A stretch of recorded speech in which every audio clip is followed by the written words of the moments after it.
Hello दोस्तों, welcome मेरे channel में।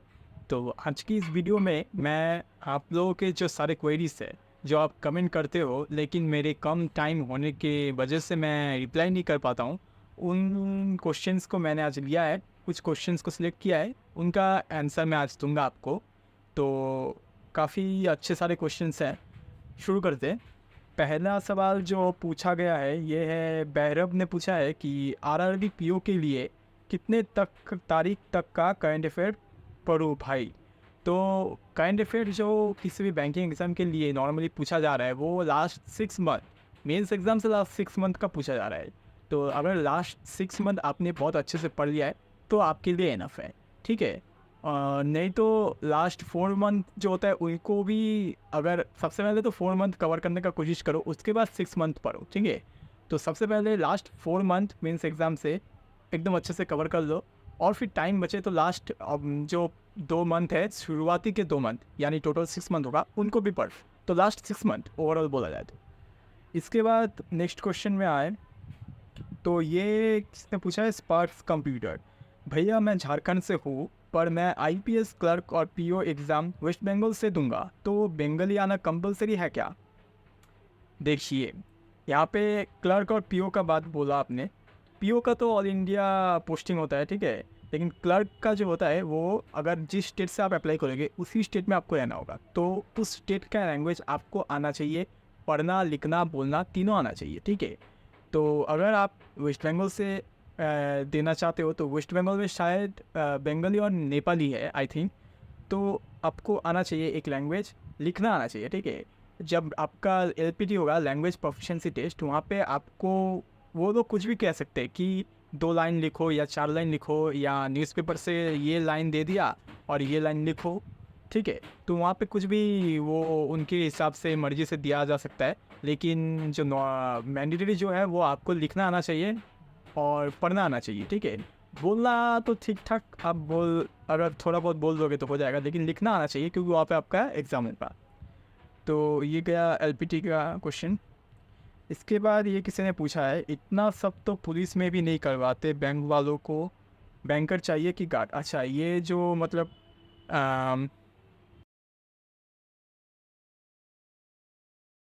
अच्छा, ये जो मतलब मेडिकल टेस्ट होता है ना, उसके बारे में पूछा गया था कि इतना सारे मेडिकल टेस्ट। हाँ, बैंक में मेडिकल टेस्ट तो होता है काफ़ी सारे। एसबीआई में और भी बहुत सारा ही होता है, मैंने सुना है। तो इतना नॉर्म जो टेस्ट होता है वो तो नॉर्मल ही है, कोई भी एग्ज़ाम में इतना सारा मेडिकल टेस्ट तो होता ही है। मैं आपको लिंक दे दूंगा वीडियो के डिस्क्रिप्शन में, आप देख सकोगे कि क्या क्या मेडिकल टेस्ट मेरा हुआ था, ठीक है। इसके बाद नेक्स्ट क्वेश्चन में आया, ये संजीव ने पूछा है, सर बेसिक जानने के बाद कितना प्रैक्टिस करना पड़ेगा स्पीड आने के लिए, as a beginner please suggest.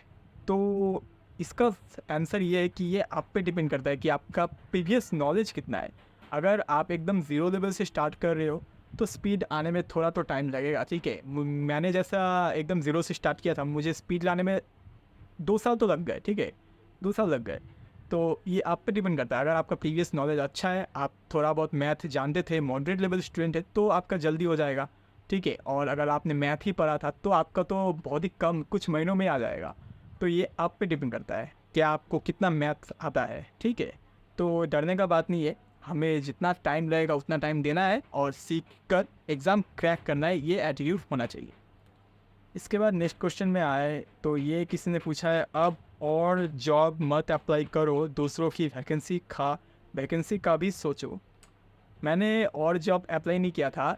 जो मैंने 3 एग्ज़ाम क्वालिफाई किए हैं वो मतलब मैं जब एग्ज़ाम दे रहा था उन्हीं टाइम का एग्ज़ाम है, ठीक है। 2022 में मैंने जो फॉर्म फिलअप किया था उन्हीं का रिज़ल्ट आया है 2023 में। 3 एग्ज़ाम जो जॉब मैंने क्वालिफाई किए, मैं फिर से दोबारा से अभी फॉर्म नहीं भरा किसी बैंक का, तो मैं किसी का वैकेंसी नहीं खा रहा हूँ, डोंट वरी। इसके बाद पूछा गया है, ये डेलीजेंट गर्ल ने पूछा है कि एलपीटी हार्ड होता है क्या। अगर आपको वो लैंग्वेज आता है तो आपके लिए कोई हार्ड नहीं है, अगर आपको लैंग्वेज नहीं आता है तो आपको तो हार्ड लगेगा, लेकिन ये उतना हार्ड भी नहीं होता है। ये डिपेंड करता है कि आप में कौन सा एग्ज़ाम दे रहे हो। एसबीआई क्लर्क दे रहे हो या आरबीआई असिस्टेंट दे रहे हो, तो वहाँ पे तो बहुत हार्ड होता है। कि आरबीआई असिस्टेंट में तो मैंने सुना है कि एलपीटी के वजह से लोगों को डिस्क्वालीफाई भी किया जाता है।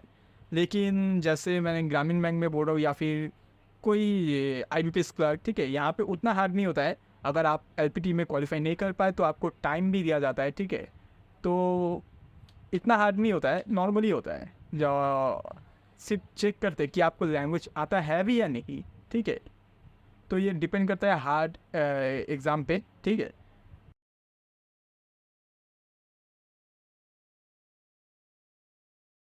इसके बाद ये किसी ने पूछा है कि भैया आपने कौन कौन से एग्ज़ाम क्लियर किए। तो बैंकिंग में मैं IBPS clerk, IBPS RRB clerk और SBI क्लर्क, ये तीनों एग्ज़ाम मैंने क्लियर किए हुए अभी तक। और SSC CHSL भी मैंने मतलब रिटर्न तक क्लियर किया था, फाइनल डिवी में मेरा नहीं हुआ कुछ मार्क्स के लिए। तो ये कुछ एग्ज़ाम्स हैं जो मैंने अभी तक क्लियर किए। इसके बाद आते हैं किसी ने पूछा है भाई क्या कहानी बता रहे हो, सीधा सीधा बोल कैटेगरी की वजह से जॉब लगा है। हाँ भाई, कैटेगरी की वजह से जॉब लगा है, पर तो मैंने बिल्कुल किया नहीं था, मेरा कैटेगरी देख के जॉब दे दिया। चलो नेक्स्ट क्वेश्चन, मेंस के एग्ज़ाम में क्या गलती नहीं करना चाहिए। मैंने जो सीखा मेंस के एग्ज़ाम में, जो मैं गलती बार बार करता था कि क्वेश्चन को सिलेक्ट नहीं करता था, ठीक है। मेंस में ये चीज़ बहुत काम आता है कि सिलेक्शन ऑफ क्वेश्चन, वहाँ पे कुछ क्वेश्चन ऐसे होंगे कि आपको लगेगा हार्ड है, लेकिन वो हार्ड नहीं होता है, ठीक है। उन पे एक नज़र डालना होता है और नज़र डाल के आपको समझना होता है कि ये क्वेश्चन सच में करने लायक है या नहीं। तो मोटा मोटा कहूँ तो सिलेक्शन ऑफ क्वेश्चन बहुत ही इंपॉर्टेंट रोल प्ले करता है। कभी भी हार्ड एंड फास्ट रूल मत बनाना कि ये सेक्शन हार्ड आता है और ये सेक्शन इजी आता है, या ये क्वेश्चंस इजी आते हैं ये क्वेश्चन हार्ड आते हैं। एग्जांपल के लिए अगर आपने ऐसा माइंडसेट बनाया है कि पज़ल हमेशा हार्ड आता है और मिसलिनियस हमेशा इजी आता है, तो ऐसा कभी नहीं होगा, कुछ भी हो सकता है एग्ज़ाम में, ठीक है। ये गलती कभी मत करना। तो ये गलती मैं रिपीट कर रहा था और इसी वजह से मेरा सिलेक्शन रुका हुआ था। फिर फाइनली मैं समझा और इस गलती को मैंने रिपीट नहीं किया, एग्ज़ाम में फ्लेक्सिबल होके गया। जो सेक्शन इजी आया उसको किया और जो सेक्शन हार्ड आया उसको नहीं किया। ये चीज़ मेंस में आपको काम आएगा। नेक्स्ट क्वेश्चन में आए तो 3 में से आपने कौन सा जॉब ज्वाइन किया। तो मैंने तो RRB क्लर्क ही ज्वाइन किया है, बाकी मैंने अभी तक ज्वाइन नहीं किया है, ठीक है। अभी मैं RRB क्लर्क में ही हूँ। इसके बाद रीजनिंग क्वांट बुक कौन सी ले। देखिए, रीजनिंग के लिए मैं आपको कोई बुक लेने के लिए सजेस्ट नहीं करता हूँ, क्योंकि आप फ्री में अंकुश लांबा सर का वीडियो देख सकते हो। अन अकेडमी में उनका 1000 पजल सीरीज़ बोल के एक सीरीज़ है, उसी से मैंने पजल किया था, बस उसी से काम बन गया था। 1000 सीरीज़ है यार, आपको किस लिए बुक चाहिए, फ्री में मिल रहा है, वहाँ से पढ़ लो, बेस्ट क्वालिटी है वो।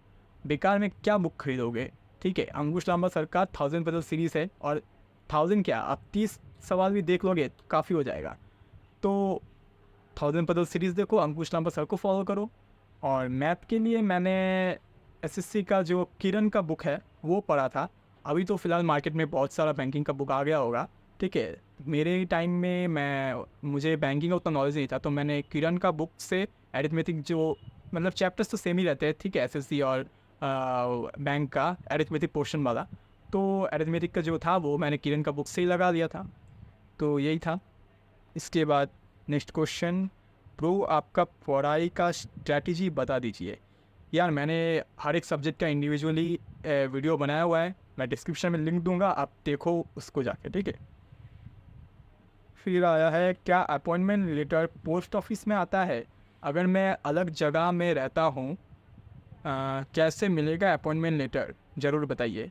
अगर आप किसी अपने एड्रेस से दूसरे एड्रेस में रह रहे हो, तो जब आपने फॉर्म फिलअप किया था आपको याद होगा कि आपने परमानेंट एड्रेस एक देना होता है और एक जो अभी करेंट एड्रेस है वो फिलअप करना होता है, 2 बार फिलअप करना होता है। तो आपने अगर आपका परमानेंट एड्रेस से परमानेंट दिया था और जो करेंट एड्रेस में करेंट दिया था तो करेंट में आएगा, ठीक है। बस यही है। इसके बाद नेक्स्ट क्वेश्चन है, भैया मेरा ग्रेजुएशन में सेमिस्टर 3 में बैक लगा है एंड डिस्टिंक्शन नहीं है। मेरा ग्रेजुएशन में नॉर्मल ग्रेजुएशन कंप्लीट है, क्या मैं एलिजिबल हूँ बैंक एग्ज़ाम के लिए।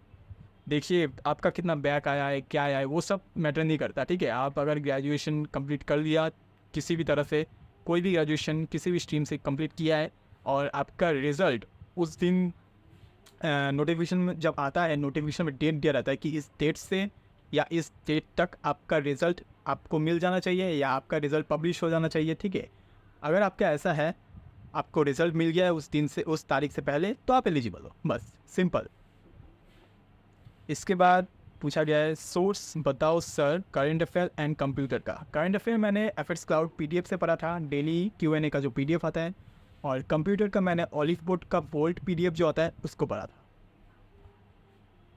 तो ये वीडियो बहुत लंबा हो जाएगा अगर सारा क्वेश्चंस लेने बैठा। ये कुछ क्वेश्चंस मैंने लिया था जो मुझे इंपॉर्टेंट लगा, ठीक है। आप कमेंट करो, मैं और भी नेक्स्ट वीडियो में आपके क्वेश्चंस लाऊंगा। तो आई होप ये वीडियो आपके लिए हेल्पफुल रहा, ठीक है। मिलते हैं नेक्स्ट वीडियो में, थैंक यू।